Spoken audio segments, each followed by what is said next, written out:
नमस्कार दोस्तों, आपका हमारे इस YouTube चैनल जनता ही जनार्दन पर हार्दिक स्वागत है। दोस्तों, एक बार फिर केंद्र में नरेंद्र मोदी की सरकार बनने तो जा रही है, किंतु इस बार की राह अग्निपथ जैसी होगी।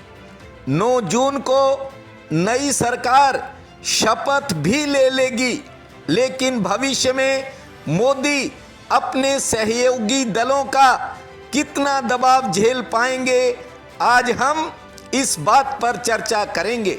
वीडियो पसंद आए तो आप हमारे इस चैनल को सब्सक्राइब करें, वीडियो को शेयर व लाइक भी करें। दोस्तों, अब यह तो तय हो ही गया है कि एनडीए के नेता के रूप में 7 निर्दलीय सांसदों के साथ बहुमत पाकर भाजपा 9 जून को शाम 6 बजे राष्ट्रपति भवन में मोदी सरकार तीसरी बार भारत के प्रधानमंत्री के रूप में मोदी जी शपथ लेने जा रहे हैं।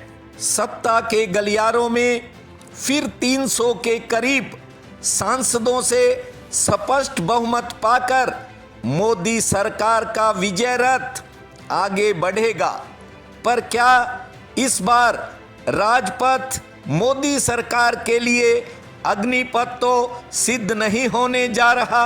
हालांकि चुनाव परिणामों ने यह तो सिद्ध कर दिया है कि एक अकेला सब पर भारी, परंतु अब विपक्ष भी भारी है, चुनौतियां भी भारी हैं, अड़चने और रिस्क भी कहीं ज्यादा भारी है।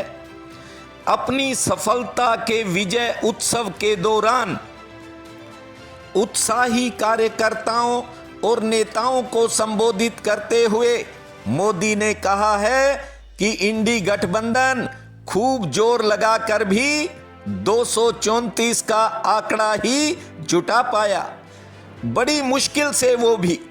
पर दूसरी ओर भारतीय जनता पार्टी ने अकेले अपने दम पर 241 और सहयोगियों के साथ मिलकर करीब 300 का लक्ष्य प्राप्त कर लिया है। हमने मोदी के राजपथ को अग्निपथ क्यों कहा? क्योंकि अब परिस्थितियां बदल चुकी हैं, अब नई परिस्थितियां हैं।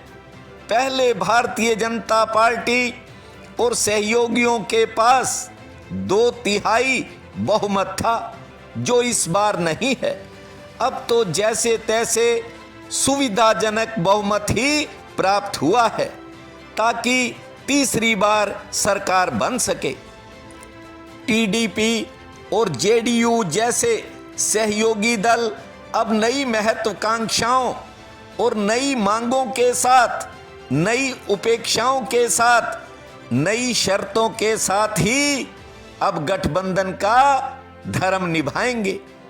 अब देखना यह है कि तीसरी बार शपथ लेने के बाद मोदी सरकार कहीं डील करने वाली सरकार तो नहीं बन जाएगी।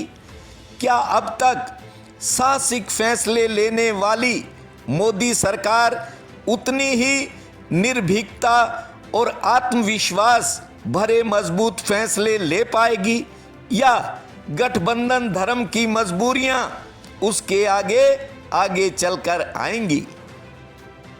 कहीं ऐसा तो नहीं कि मोदी सरकार के स्वतंत्र निर्णय पर कोई रोक लग जाएगी? अग्निवीर, एक देश एक चुनाव, कॉमन सिविल कोड जैसे मुद्दे कहीं ठंडे बस्ते में तो नहीं चले जाएंगे। नई सरकार के नए राजपथ या अब कर्तव्य पथ पर अब कई नई चुनौतियां सामने हैं और पहले के मुकाबले विरोधी पक्ष अब काफी मजबूत है। राहुल गांधी, कांग्रेस, समाजवादी पार्टी और टीएमसी के सांसद बड़ी ताकत के बलबूते पर संसदीय कार्यप्रणाली को बाधित करने के लिए न केवल नए तेवर दिखाएंगे बल्कि नए बखेड़े भी खड़े करेंगे।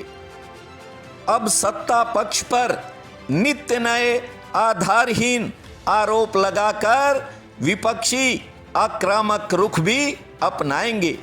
शोर शराबा भी भारी ही नहीं बहुत भारी होगा।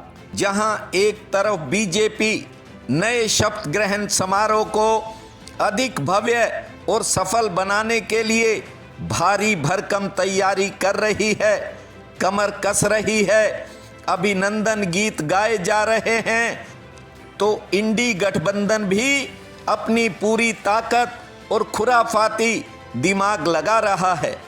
पूरी उछल कूद भी जारी है, जोड़ तोड़ करके जैसे तैसे सत्ता तक फिर पहुंचने की कोशिश बनी हुई है। भले ही ये सपना अभी तक तो दूर की कोड़ी ही लग रहा है, लेकिन दलगत राजनीति के दलदल में कुछ भी हो सकता है। कहते हैं कि राजनीति में कुछ भी असंभव नहीं होता।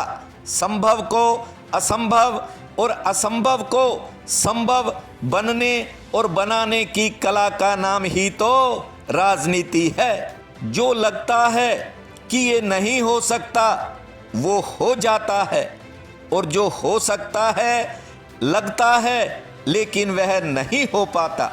चंद्रबाबू नायडू, बाबू नीतीश कुमार दोनों बड़े राजनीतिक सहयोगियों का अतीत में बार बार पलटी मार जाना संदेह तो पैदा करता ही है।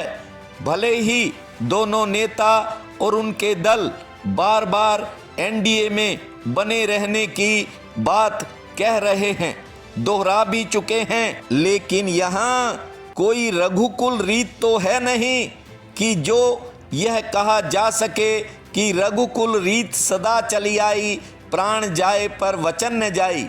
यदि एनडीए के सहयोगी दल अपनी निजी राजनीतिक महत्वाकांक्षाएं छोड़कर और इधर उधर देखना छोड़कर राष्ट्रहित में सोचें और कंधे से कंधा मिलाकर एनडीए के साथ काम करें, और उधर सत्ता दल भी फिर सबका प्रयास सबका विकास वाले सिद्धांत पर ही सरकार चलाएं, तो अग्निपथ को फूलों का कुसुम पथ बनने में भी देर नहीं लगेगी।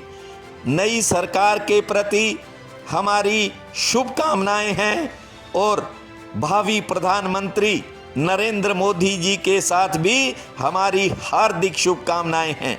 इस वीडियो में इतना ही। मिलते हैं एक नए वीडियो के साथ। आपका बहुत बहुत धन्यवाद।